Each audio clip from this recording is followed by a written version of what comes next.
क्या है मेरी माँ? ये मानव का तन जो है ना, जितना बढ़िया आपका शरीर है किसी का नहीं है। आप लोग कहते हैं गुरुजी हम बड़े गरीब हैं, जबरदस्ती बने गरीब हो आप लोग। कई लोग रोती रहते हैं। क्यों रो रहे हो भाई? ये मानव का तन पाकर भी कोई रोए तो वो अभागा है। इसमें ईश्वर का दोष नहीं है, आप अभागे हैं, जबरदस्ती रोए पड़े हैं।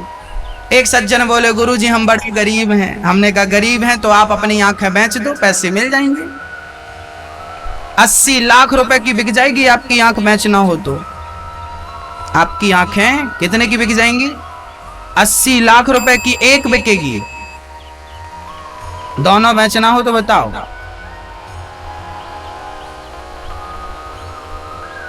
और तो सब ठीक है।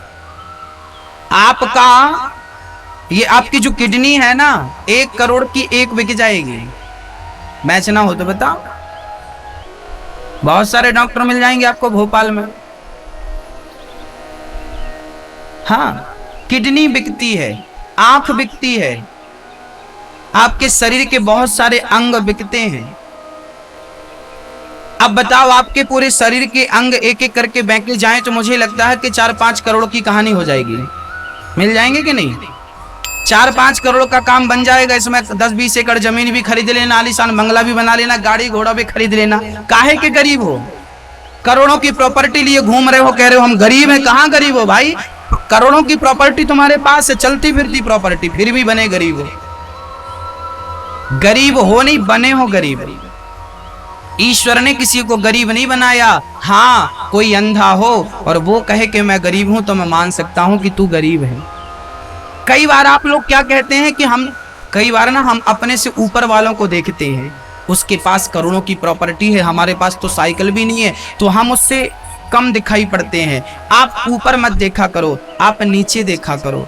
आप उनको मत देखा करो जिनके पास करोड़ों की गाड़ियां हैं, आप उनको देखा करो जिनके पास चलने के लिए पांव भी नहीं, जो बैसाखी लेकर चलते हैं, जो व्हील चेयर पर चलते हैं। उनसे अच्छे हो कि नहीं आप लोग? हाँ या ना में जवाब दीजिए। अच्छे हो ना? उनसे अमीर हो के नहीं? जो देख नहीं सकते, जो अपनी आंखों से नहीं देख सकते, उनसे अच्छे हो के नहीं आप? जो अपने पांव से नहीं चल सकते, उनसे अच्छे हो के नहीं आप? भैया जी, शायद आपको पता नहीं है कि मानव तन कितना कीमती है। क्या है ये? आप मर जाएंगे और आपको पता ही नहीं चलेगा कि ये मानव का तन क्या था। मर के जाओगे, जब ऊपर से देखोगे दुनिया को, तब पता चलेगा कि क्या पाया था और उसको पाकर क्या किया तुमने। एक आदमी जंगल गया, वहां एक बहुत बड़ा हीरा उसे मिल गया। धोबी भाई था, उसके पास गधा था। बहुत ध्यान से सुनना। एक धोबी था, उसको जंगल में गधा चराते समय एक हीरा मिल गया। उसको लगे चमकदार पत्थर है तो गधा के गले पे डाल दिया, रस्सी पे बांध के। अब गधा चराने जाता और गधे के गले पे क्या होता? हीरा। और रोज गधे को नहलाता तो साबुन लगा के उसी हीरे से घिसता। एक दिन जौहरी वहां से निकला। जौहरी की नजर पड़ी कि ये तो बड़ा कीमती हीरा है, पर जौहरी को लगा मैं कहूंगा कि ये हीरा है तो अभी इसके भाव बढ़ा देगा। तो जौहरी ने कहा भाई ये तुम्हारा पत्थर बड़ा चमक रहा है, हमें दोगे? धोबी ने कहा कितना दोगे? बोले 5 रुपए देंगे। धोबी को लगा पागल है, पत्थर के 5 रुपए दे रहा, चल ले ले, मैं तो दूसरा उठा लूंगा।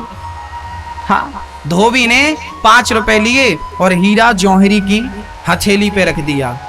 जैसे ही वो हीरा जौहरी की हथेली पे आया, वो हीरा टूट कर टुकड़े टुकड़े हो गया। जौहरी ने कहा वाह रे हीरा, अभी गधे के गले पे था तब तो नहीं टूटा, गधे को साबुन लगा के तुझे से ही घिसता था तब तो नहीं टूटा, और मेरे हाथ पे आया तो टूट गया। तब उस टूटे हुए हीरे से आवाज आई कि जौहरी, वो तो धोबी था, उसे तो पता ही नहीं था कि मेरी कीमत क्या है। उसे पता नहीं था कि मेरी कीमत क्या है, तो वो गधे के गले पे लटकाया तो मुझे खुशी हुई कि चल तेरे को मेरी कीमत नहीं पता इसलिए लटकाया है, पर तुझे तो पता था कि मेरी अरबों की कीमत है, फिर भी तूने मेरी कीमत केवल 5 रुपए लगाई। तो जानकार आदमी जब मेरी कीमत कम आकेगा तो मैं तो टूट ही जाऊंगा ना। बस भक्तों, अमेरिका का आदमी जापान का आदमी, पाकिस्तान का आदमी, यदि वो राम को गाली देता है, यदि वो राम को नहीं जानता, राम को नहीं पहचानता, राम की कथा को, राम की कीर्तन को, तो आश्चर्य मत मानना, क्योंकि वो लोग जौहरी नहीं हैं।